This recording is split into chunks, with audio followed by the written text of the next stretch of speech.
पाकिस्तान मुस्लिम league नून हैदराबाद नवी ज़ंदे ख़ालिद अज़ीज़ आराई नवाज़ league जे अॻवान राणो राशिद ऐं ॿियनि पारां नून लीग जे क़ाइद मियां मोहम्मद नवाज़ शरीफ़ ऐं पाकिस्तान जे बानी क़ाइद आज़म मोहम्मद अली जिन्ना जी सालगिरह हैदराबाद प्रेस क्लब में मल्हाई वई। सालगिरह तक़रीब में नवाज़ लीग जा मक़ामी अॻवान ऐं कारकुन वॾे अघ में शरीक हुआ।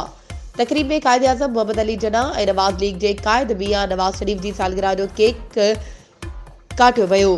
केक काटण दौरान क़ाइद आज़म ज़िंदाबाद ऐं नवाज़ लीग जे हक़ में ज़बरदस्त नारेबाज़ी कई वई।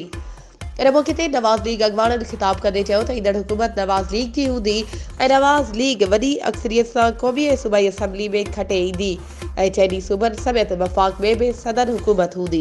वधीक ख़बरुनि ऐं अपडेट्स जे लाइ असांजे चैनल खे सब्सक्राइब कयो ऐं हा बेल आइकन खे प्रेस करणु न विसारिजो त जीअं असांजी हर नई अचण वारी वीडियो तव्हां ताईं पहुची सघे।